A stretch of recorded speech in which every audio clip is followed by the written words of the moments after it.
Hello and welcome once again to the Sun Dragon Tips and Tricks channel. I'm Rebecca. I'm the owner of Sun Dragon Art and Fiber in downtown Brevard, North Carolina. And Monday, my house, some of you know the drill by now. I am working on the next section of the Brioche Knit-a-Long that we're doing. It is getting used to knitting brioche flat. I know it looks like it's in the round on this thing, but I've got a little gap here that I'm starting to work on. And my color A, a little confusing because these rows, when we start working flat, always start with color B, which is my green, which is what does the V's on the outside of this Brioche Bandana Cowl by Lavanya Patricella. It's a great pattern. Definitely get the pattern. But my color A, my rust, there's a little bit of a gap here, just a little bit, and we're starting to decrease. Our last video was about how to do the left slanting decrease right at the beginning of the row of your right side rows, your odd rows. This video is going to be about how to do the right slanting decrease, get them all kinds of confused, at the end of the row. These decreases only happen with your knit color, and they only happen at the beginning and end of your right side rows, which are the rows where the knit color is the prominent color on the outside of this cowl. So without any further ado, we are going to go over how to do the decrease over here on this side, and a refresher on what to do when you're done with both of your right side rows. We're gonna revisit how to finish the right side row, because we go through with one color, we need to go through with the other. And then what happens when you're done with a right side row when you're working brioche flat. Let's see if this will make any sense. Remember, I also have videos with all of the whiteboard instructions that I made a little while back. That's part of our brioche playlist that I've put together. So let's get to it. All right, so in the last video, we started our right side row. It's over here. Oh, now we have the cat back again. Come on, keep moving. You need to move. No.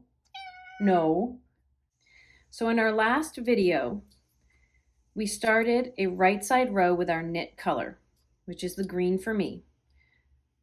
Our non-knit color is still hanging out here. Now we're coming up to the end of the row. I started here with my left leaning decrease.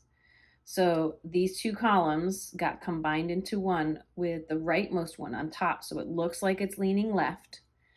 I have done most of my knit row because the instructions on this row say to go up to your last 5 stitches. Now how to count that? Remember, the single stitches we have and then a stitch with its wrap. Even though there's 2 strands here, this only counts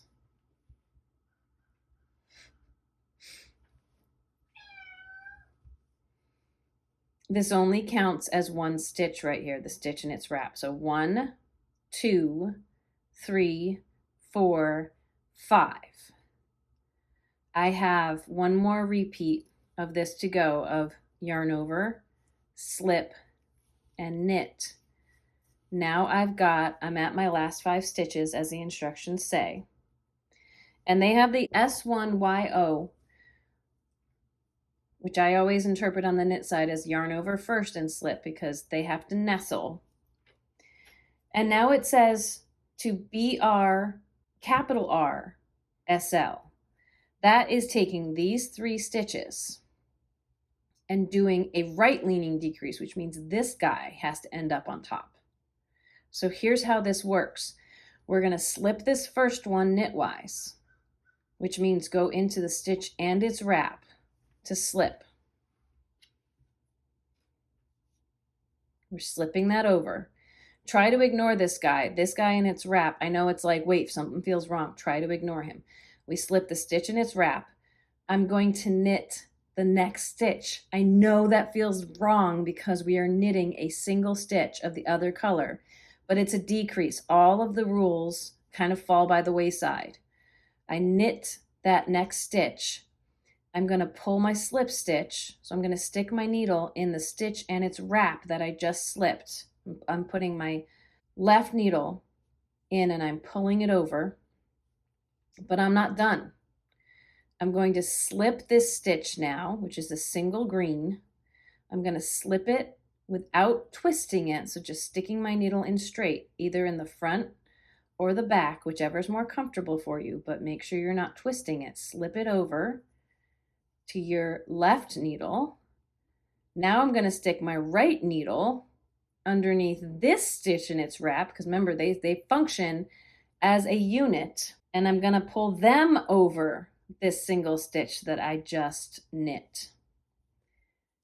Now I've done, the 3 stitches have come into one, but the one over on the left is on top. Now I'm done, but worked stitches need to be over on the right. So I'm going to slip it back over to my right needle. And I'm going to also slip the last stitch. That is how to get a right leaning decrease. It's a little more work. It's a little more of a jig jog than the left leaning one. I'd like to show it to you again. So I'm going to do the crazy thing of just taking it off my needle and pulling it out. I'm going to get my stitch in its wrap, my single stitch, as cleanly on there as I can. And I got a little split. Hang on a second. All right. And then a stitch in its wrap up on my needle. To do this decrease again, to show it to you, remember it was slip one yarn over, but yarn needs to be in front. So I did the yarn, I brought my yarn to the front, I slipped my stitch. They just get to hang out there. I know it feels weird. We're just ignoring them. We're going to slip the first stitch knitwise, which means the stitch with its wrap. They function as a single unit in brioche, a stitch in its wrap. So I put my right needle in like I'm going to knit brioche knit, but just slide it over.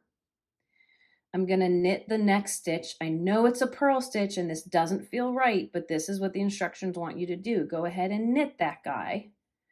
Now this is the guy we're going to end up with in the end. So first we're going to stick our left needle in to the stitch in its wrap we just slipped and pull them over and off. Now this stitch, this is our worked stitch that everything's revolving around. We're going to stick our left needle in, either front or back, doesn't matter, but just straight in without twisting and move it over to the left needle. So we can put our right needle into the stitch in its wrap, because remember, a stitch in its wrap function as a unit, and pull them over that single stitch that we knit just a few minutes ago. Now we've done everything we need to do so it can come over. A worked stitch needs to end up on your right needle. So we slide it back over there, and then we can slip our last stitch and be done. So there's a lot of slipping and then pulling things over. So if it helps for you to see it one more time, let me show it to you one more time. I'm going to get everything set up. It involves 3 stitches. Again, if we back it all the way up to go to the last 5 stitches, then do your yarn over slip, get it out of the way. The stitch in its wrap gets slipped knitwise. We knit the next stitch, even though that doesn't logically make sense. It's what we're told to do. We pull the slip stitch over. We're going to pull a stitch over from the right over the needle, slip the stitch over to the left needle, pull the stitch in its wrap from the left needle over to the right, slip it back to the right needle. It's a dance. We slip, we knit, we pull the slip stitch over, we slip over to the next needle, we pull the stitch on the other side over, and then we're done. Another way to think about it, again, I'll go back it up one more time. I'm happy to keep showing you all this. This is the stitch that's important. We're going to work this, then this stitch gets pulled over it, and then this stitch gets pulled over it. So this is our center one. This one gets pulled over it. The one on the right gets pulled over, and then the one on the left gets pulled over. The way we do that, to have it happen in the right order, we slip the brioche knit stitch, we knit the purl stitch, we go ahead and pull that slip stitch over first. Get that done while it's still over on your right needle. Slip that worked stitch over to your left needle. Get the stitch in its wrap, the brioche knit stitch that's past it, over that one. Slide the top work stitch back over to your right needle, and we're done. Now, after all that craziness to focus on and work through and pay attention to, your gut might say, okay, it's time to turn around. We finished a row. We haven't finished both passes.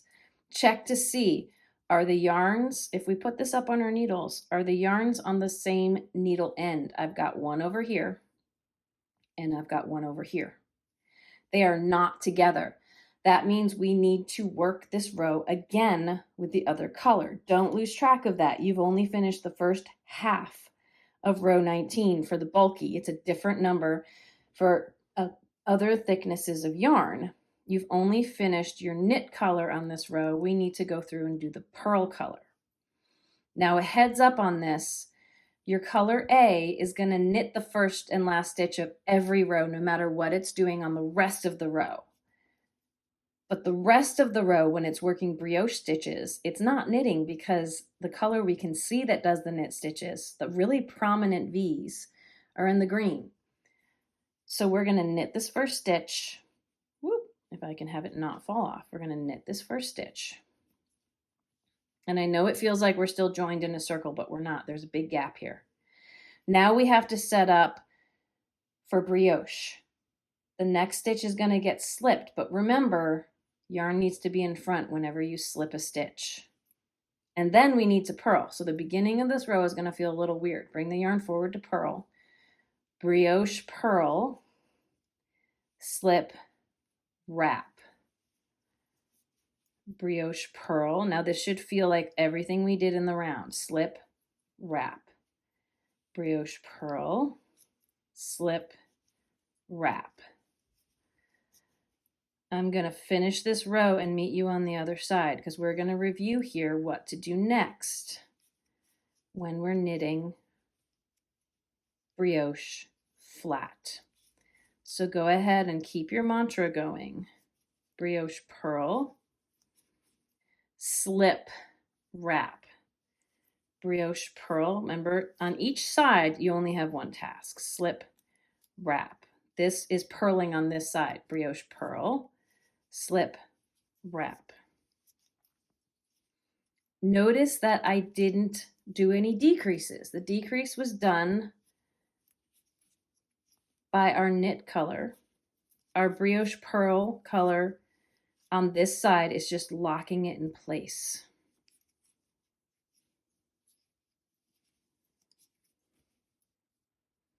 I'm nearing the end of my row. It says to do this repeat to the last 2 stitches. Here's my last 2 stitches. It wants me to slip and wrap, but I'm not actually going to wrap all the way to the beginning because if you notice what it does after the slip and wrap is to knit. So slip, we can pull the yarn over like this, but we're just going to knit. Remember, the first and last stitches of doing this flat are going to be knit on every row, even on the rows where this color's job is to purl. So now that I'm at the end here, the colors are together. I don't have one color over here and one color over here. They're together. When the colors are together, it's time to turn and go back the other way. And we can either turn this inside out again or just know that what is facing us on this needle has my brick color, has my other color with the prominent knit stitches. Now, when the brick color is knitting, we are not decreasing. We are just starting a new row, an even row, but we are going to start with color B. And what I see of the instructions on the even rows with color B, with yarn in front, we're going to slip one stitch and we're going to go ahead and brioche purl because the green on the inside is purling.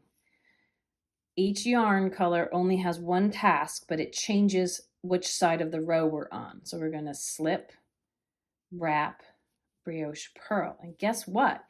This should feel awfully similar to what we just finished doing. Slip, wrap, brioche purl.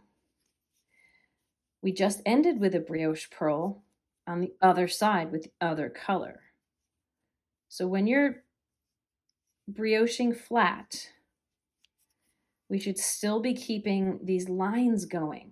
The tasks change.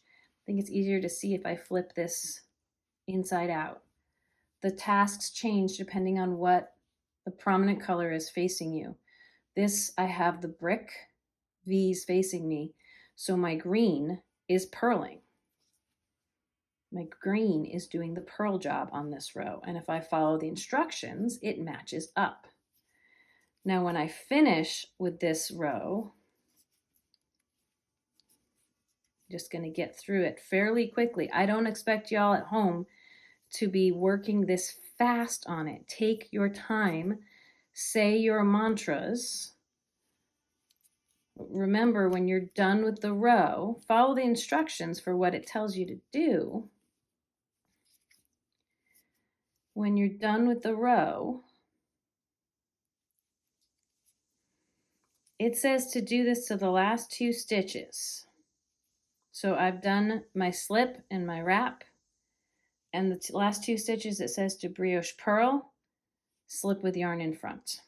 Now, again, resist the urge to turn back around and keep working, because unless the yarns are together, you need to do another pass. You don't want to turn around and go back the other way unless the yarns are together, and they're not. I have one yarn, I have my green over here, and I have my rust over here, which means it doesn't take much to push it up on the needle right now because they're really close together because we haven't done a lot of decreases yet. But let's see what it tells me to do. It says I want to knit the first stitch, so I'm going to pull my yarn to the back, and I should be knitting a stitch of the same color, except for that decrease. I'm always knitting or purling the same color. Slip one yarn over means get your yarn to the front first before you slip, and brioche knit, and your stitches should match, and you should continue to have yarn forward, slip, brioche knit. You should continue to have unbroken columns on both sides of different colors. So thanks once again for joining us, for starting to learn. Let me flip this right side out again. Starting to learn how to do the decreases